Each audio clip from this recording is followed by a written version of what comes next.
Episode 35 ಪ್ರೀತಿಯ ಸಂಕೋಲೆ. ದಿನಗಳು ಹಾಗೆ ಉರುಳಿ ಮತ್ತೆ 5 ತಿಂಗಳು ಕಳೆದೇ ಹೋಯಿತು. ದಸರಾ ಹಾಲಿಡೇಸ್ಗೆ ಕೀರ್ತಿ, ಕನ್ನಿಕಾ ಇಬ್ಬರೂ ಸಹ 10 ದಿನ ಅಜ್ಜ ಅಜ್ಜಿ ಊರಿನಲ್ಲಿ ಉಳಿದು ಬಂದರು.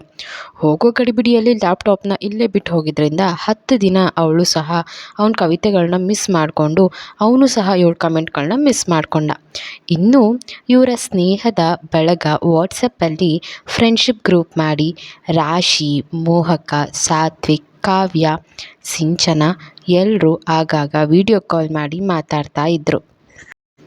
ಈ 5 ತಿಂಗಳಲ್ಲಿ ಕೆ ಮತ್ತು KR ನಡುವೆ ಆಗಾಗ ಅಪರೂಪಕ್ಕೊಮ್ಮೆ ಅವರ ಚಿಕ್ಕ ಪುಟ್ಟ ಸಂದೇಶಗಳು ರವಾನೆ ಆಗುತ್ತದೆ ಅಷ್ಟೆ. ಇತ್ತೀಚಿನ ದಿನಗಳಲ್ಲಿ ಕೀರ್ತಿ ಸಹ ಚಿಕ್ಕ ಪುಟ್ಟ ಕವಿತೆಗಳನ್ನು ಬರೆದು ಪೋಸ್ಟ್ ಮಾಡುತ್ತಿದ್ಲು. ಅವಳು ಮಾಡೋ ಪ್ರತಿಯೊಂದು ಪೋಸ್ಟ್ಗಳನ್ನು ಇವನು ಸಹ ಲೈಕ್ ಮಾಡಿ ಕಮೆಂಟ್ ಸಹ ಮಾಡ್ತಿದ್ದ. ಅವನ ಮನಸ್ಸು ಅವಳ ಸ್ನೇಹಕ್ಕಾಗಿ ಹಾತೊರೆಯುತ್ತಿತ್ತು, ಆದರೆ ಯಾವತ್ತೂ ಸಹ ಕೇಳಿರಲಿಲ್ಲ. ಅವನು ಮಾಡಿರೋ ಎಷ್ಟು ಕವಿತೆಗಳ ಪೋಸ್ಟ್ಗಳಲ್ಲಿ ಅವಳಿಗೆ ತುಂಬ ಇಷ್ಟ ಆಗಿ ಅವನ ಮೇಲೆ ತುಂಬ ಒಳ್ಳೆಯ ಅಭಿಪ್ರಾಯಗಳನ್ನು ಮೂಡಿಸ್ಕೊಂಡಿದ್ಲು. ಅವನ ಪ್ರೀತಿಯ ವಿಶ್ಲೇಷಣೆಯ ಕವಿತೆಗಳು ತುಂಬ ಇದೆ. ಮೊದಲೇ ಸೋತಿದ್ಲು ಅವನ ಕವಿತೆಗಳಿಗೆ. ಈಗಂತೂ ಇನ್ನೂ ಹೇಳಬೇಕೆ, ಇತ್ತೀಚಿನ ದಿನಗಳಂತೂ ಅವನ ಕವಿತೆಗಳು ಬರೀ ಪ್ರೀತಿಗೆ ಸಂಬಂಧಿಸಿದ ಕವಿತೆಗಳೇ ಆಗಿರ್ತವೆ. ಪ್ರತಿಯೊಂದು ಕವಿತೆಗಳಿಗೂ ಕಾಮೆಂಟ್ ಮಾಡಿ ನಗ್ತಿರ್ತಿದ್ಲು. ಈ ಒಂದು ಕವಿತೆಯ ಪೋಸ್ಟ್ಗೆ ಅವಳ ಮನ ಅವನ ಕಡೆ ವಾಲಲು ಶುರುವಾಗಿತ್ತು. ಆದರೆ ಅವಳಿಗೆ ಅದು ತಿಳಿಯಲೇ ಇಲ್ಲ. ಪ್ರೀತಿ ಒಂದೇ ವ್ಯಕ್ತಿಯ ಮೇಲೆ ಮೂಡುವ ಪರ್ಮನೆಂಟ್ ಫೀಲಿಂಗ್ಸ್, ಆಕರ್ಷಣೆಯ ಬೇರೆ ಬೇರೆ ವ್ಯಕ್ತಿಗಳ ಮೇಲೆ ಮೂಡುವ ಟೆಂಪರವರಿ ಫೀಲಿಂಗ್ಸ್. ಅವಳ ಕಾಮೆಂಟ್: ಕಣ್ಣುಗಳು ನೋಡಿದವ್ರನ್ನೆಲ್ಲ ಬಯಸಿದ್ರೆ ಅದು ಪ್ರೀತಿ ಆಗೋದಿಲ್ಲ. ಮನಸ್ಸು ಯಾರನ್ನ ಬಯಸುವುದೋ ಅವ್ರ ಮೇಲೆ ಮಾತ್ರವೇ ಪ್ರೀತಿಯಾಗುವುದು. ಈ ಕಾಮೆಂಟ್ಗಳನ್ನು ನೋಡಿ ಹುಡುಗ ನಿಜವಾಗ್ಲೂ ಕಳೆದೇ ಹೋಗಿರ್ತಾನೆ. ಈ ಥರ ಎಷ್ಟೋ ಭಾವನೆಗಳು ಒಳಗೊಂಡ ಕವಿತೆಗಳು ಅವನು ಸಹ ಪೋಸ್ಟ್ ಮಾಡ್ತಿರ್ತಾನೆ. ಇವಳು ಸಹ ಅದಕ್ಕೆ ತಕ್ಕನಾದ ಕಮೆಂಟ್ಗಳನ್ನು ಮಾಡ್ತಾನೆ ಇರ್ತಾಳೆ. 5 ತಿಂಗಳಲ್ಲಿ ಅವನ ಪೋಸ್ಟ್ಗೆ ಇವಳ ಕಾಮೆಂಟ್ಗಳು ಪ್ರತಿದಿನ ರೂಢಿಯಾಗಿಬಿಟ್ಟಿರುತ್ತೆ. ಇತ್ತೀಚಿನ ದಿನಗಳಲ್ಲಿ ಮೆಲೋಡಿ ಸಾಂಗ್ಸ್ ಅವಳಿಗೆ ಅತಿ ಹೆಚ್ಚು ಪ್ರಿಯವಾಗಿಬಿಟ್ಟಿರುತ್ತೆ. ಸಾತ್ವಿಕ್, ಮೋಹಕ್, ರಾಶಿ, ಸಿಂಚನ, ಕಾವ್ಯ ಎಲ್ಲರ ಸ್ನೇಹ ಅತಿ ಗಟ್ಟಿಯಾಗಿತ್ತು. ದಿನದಿಂದ ದಿನಕ್ಕೆ ಕೀರ್ತಿಯ ಮೇಲೆ ಮೋಹಕಕ್ಕೆ ಅಗಾಧವಾದ ಪ್ರೀತಿ ಬೆಳೀತಲೇ ಇತ್ತು. ಶ್ರೀಕರ್ ಅವರು ಸಹ ಅಷ್ಟೇ ಕೀರ್ತಿನ ಆಗಾಗ ಮಾತಾಡಿಸೋದು, ಆಗಾಗ ನೋಡೋದು, ಒಂದೊಳ್ಳೆ ಭಾವನೆಯಿಂದಲೇ ಅವಳನ್ನು ಹಚ್ಕೊಂಡಿರ್ತಾರೆ. ಇನ್ನು ಸಾತ್ವಿಕ್ದು ಹೊಸದಲ್ಲ, ಚಿಕ್ಕ ವಯಸ್ಸಿಂದನೂ ಅವಳನ್ನು ಹಚ್ಕೊಂಡೇ ಇದ್ದಾನೆ. ಅವತ್ತು ಕಾಲೇಜ್ನಲ್ಲಿ ಇಯರ್ ಎಂಡ್ ಫಂಕ್ಷನ್ ಇದ್ದಿದ್ದರಿಂದ Keerthi light pink with white blouse, ಕತ್ತಿಗೆ ಚಿಕ್ಕ ಚೈನ್, ಕೈಯಲ್ಲಿ ಬಳೆ, ಒಂದು ಕೈಯಲ್ಲಿ ವಾಚ್. ಮೊದಲೇ ಹೈಟು ಹುಡುಗಿ, ಸ್ಯಾರಿ ಹಾಕಿರೋದ್ರಿಂದ ಹೈಟ್ ಸ್ಲಿಪ್ಪರ್ ಹಾಕಿರೋದ್ರಿಂದ ಇನ್ನೂ ಹೈಟ್ ಕಾಣಿಸ್ತಿದ್ಲು. ಒಂಟಿ ಸ್ಯಾರಿ ಪಿನ್ ಮಾಡಿಕೊಂಡು ಅವಳು ನಡಕ್ಕೆ ಬರ್ತಿದ್ರೆ ಫಸ್ಟ್ ಟೈಮ್ ಅವಳನ್ನು ಸ್ಯಾರಿಯಲ್ಲಿ ನೋಡಿದ ಹುಡುಗರು ಅವ್ರ ಎದೆ ಮೇಲೆ ಅವಳು ನಡ್ಕೊಂಡು ಬರ್ತಿದ್ದಾಳೆ ಅನ್ನೋ ಥರ ಫೀಲ್ ಮಾಡ್ಕೊಳ್ತಾ ಇದ್ರು. ಶ್ರೀಕರ್, ಮೋಹಕ್, ಸಾತ್ವಿಕ್ ಅಂತರೂ ಈ ಲೋಕದಲ್ಲೇ ಇರಲ್ಲ. ಅವ್ರಿಗೆ ಅವಳನ್ನ ನೋಡದೆ, ಅವಳು ನಗುಮುಖ, ಅವಳು ಅಂದ ಚಂದನೇ ನೋಡದೆ ಅವರ ಖುಷಿ. ಈ ಸರಿ ಅಂತೂ ಮೋಹಕ್ ಇನ್ನೊಂದು ವೀಕ್ ಅಲ್ಲಿ ಎಕ್ಸಾಮ್ ಮುಗಿತಿದ್ದ ಹಾಗೆ ಕೀರ್ತಿಗೆ ಪಕ್ಕ ಪ್ರಪೋಸ್ ಮಾಡೇ ಬಿಡಬೇಕು ಅಂತ ಪ್ಲ್ಯಾನ್ ಸಹ ಮಾಡ್ಕೊಂಡಿರ್ತಾನೆ. ಇನ್ನು ಶ್ರೀಕರ್ ಮತ್ತು ಸಾತ್ವಿಕ್ ಮಾತ್ರ ಅವಳ ಎಜುಕೇಷನ್ ಮಾತ್ರ ಇಂಪಾರ್ಟೆಂಟ್ ಅಂತ ಅವ್ರ ಪಾಡಿಗೆ ಅವರು ನೋಡೋದ್ರಲ್ಲಿ ಖುಷಿ ಪಡ್ತಿರ್ತಾರೆ. ಆ ದಿನ ಕ್ಲಾಸಸ್ ಮುಗಿಸ್ಕೊಂಡು ಮನೆಗೆ ಬಂದು ಫ್ರೆಶಪ್ ಆಗಿಬಿಟ್ಟು ಕಾಫಿ ಕುಡಿದು ಮೇಲ್ಗಡೆ ಬಂದು ಕೀರ್ತಿ ಲ್ಯಾಪ್ಟಾಪ್ ಆನ್ ಮಾಡ್ತಾಳೆ. ಆ ಕಡೆಯಿಂದ ಅವನು ಸಹ ತುಂಬ ಯೋಚನೆ ಮಾಡಿನೇ ಈ ಸರಿ ಒಂದು ಡಿಸೈಡ್ ಮಾಡಿ ಸ್ನೇಹವನ್ನು ಕೇಳೇ ಬಿಡೋಣ ಅಂತ ಮೆಸೇಜ್ ಮಾಡ್ತೀನಿ. ಹಾಯ್ KR, ಕಾಫಿ ಆಯಿತಾ? ಏನು ಮಾಡ್ತಿದ್ದೀರಾ? ನಿಮ್ಮ ಹತ್ರ ಏನೋ ಒಂದು ಕೇಳಬೇಕು ಅಂತ ಮೆಸೇಜ್ ಮಾಡಿರ್ತಾನೆ. ಅವಳು ಸಹ ಇವಾಗ ಕಾಫಿ ಆಯಿತು, ಏನು ಕೇಳಬೇಕು ಅಂದ್ಕೊಂಡಿದ್ದಾರಾ, ಕೇಳಿ ಕೇಕೆ ಅಂತ ಮೆಸೇಜ್ ರಿಪ್ಲೈ ಮಾಡ್ತಾಳೆ. ಅವನು ನಾವಿಬ್ಬರು ಒಳ್ಳೆ ಸ್ನೇಹಿತರಾಗೋಣವಾ ಅಂತ ಮೆಸೇಜ್ ಮಾಡ್ತಾನೆ. ಅವಳಿಗೂ ಅವನ ಸ್ನೇಹವನ್ನು ಮಾಡೋ ಆಸೆ. ಆದರೆ ಆನ್ಲೈನ್ ಅಂತ ಮಾತ್ರ ಯೋಚನೆ ಮಾಡ್ತಾ ಇರ್ತಾಳೆ. ಒಳ್ಳೆ ಸ್ನೇಹಿತರಾಗ್ಬೋದು, ಸ್ನೇಹಿತರಾದ ಮೇಲೆ ಫೋಟೋ ಕಳಿಸ್ಬೇಕು, ನನ್ನ ಬಗ್ಗೆ ಎಲ್ಲ ಹೇಳ್ಕೋಬೇಕು, ನನ್ನ ನಂಬರ್ ಕೇಳ್ತಾರೆ, ಇದೆಲ್ಲ ಬೇಕಾ? ಎಜುಕೇಷನ್ ಮುಗಿಯೋವರೆಗೂ ಎಷ್ಟು ಅಷ್ಟರಲ್ಲೇ ನಾನಿರಬೇಕು. ಆದರೆ ಕೇಕೆ ಮಾತ್ರ ತುಂಬ ಒಳ್ಳೆಯವರು, ಇದರಲ್ಲಿ ಎರಡು ಮಾತಿಲ್ಲ.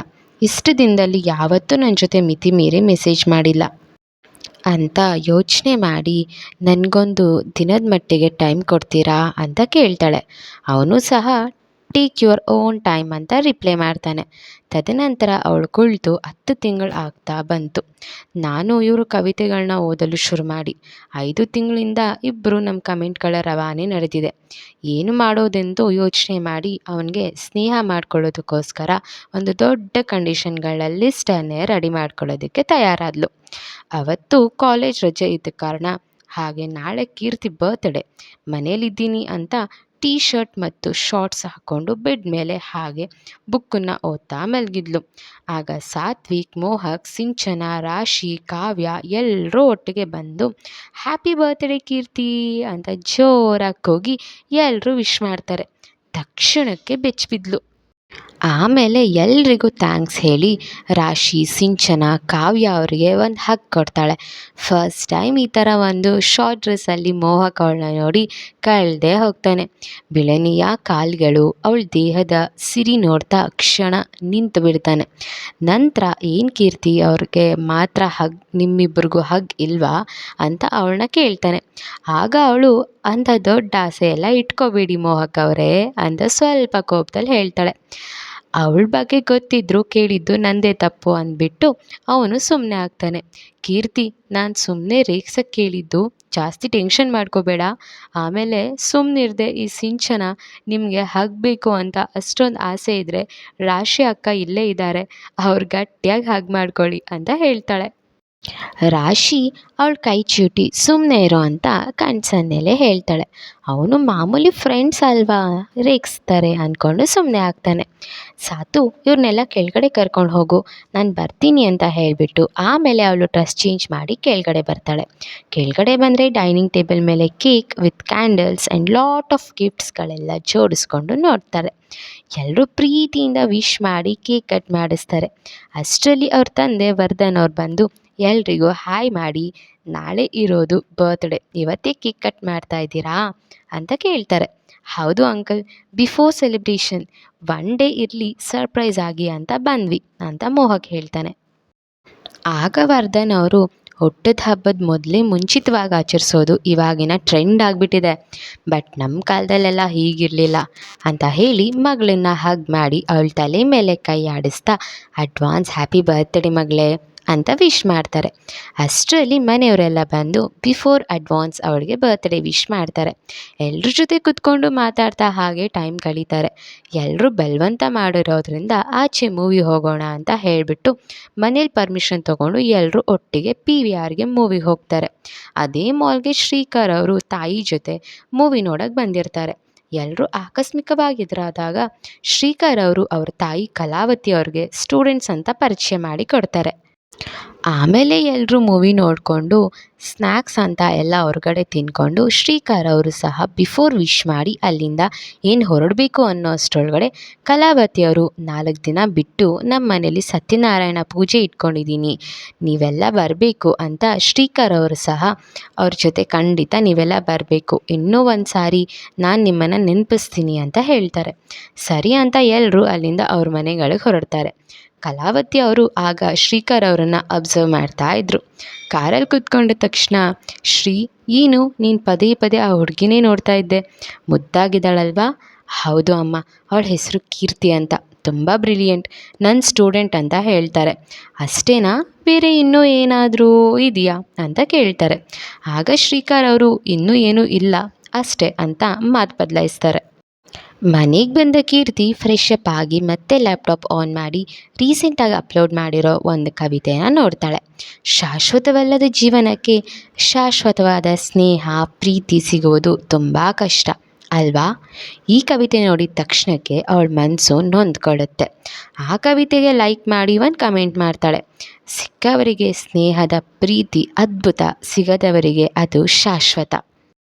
ನಂತರ ಲ್ಯಾಪ್ಟಾಪ್ ಮುಂದೆ ಕೂತು ದೀರ್ಘ ಉಸಿರುವೊಂದನ್ನು ಆಚೆ ಬಿಟ್ಟು ಅವಳು ನಿರ್ಧರಿಸಿರೋ ಹಾಗೆ ಒಂದು ರಿಪ್ಲೈನೇ ಮಾಡಿದ್ಲು. ನಿಮ್ಮ ಜೊತೆ ನನಗೆ ಸ್ನೇಹ ಮಾಡ್ಕೊಳ್ಳೋದಕ್ಕೆ ನನಗೆ ಯಾವುದೇ ತೊಂದರೆ ಇಲ್ಲ, ಆದರೆ ನಂದು ಕೆಲವೊಂದು ಕಂಡೀಷನ್ಸ್ ಇದೆ. ಅದನ್ನು ಒಪ್ಕೊಂಡ್ರೆ ಇಬ್ಬರು ತುಂಬ ಒಳ್ಳೆಯ ಸ್ನೇಹಿತರಾಗಿ ಮುಂದುವರಿಯೋಣ. ಇದಕ್ಕೆ ನಿಮ್ಮ ಒಪ್ಪಿಗೆ ಇದೆಯಾ ಅಂತ ಮೆಸೇಜ್ ಮಾಡಿ ಅವ್ನ ರಿಪ್ಲೈಗಾಗಿ ಕಾದ್ಲು.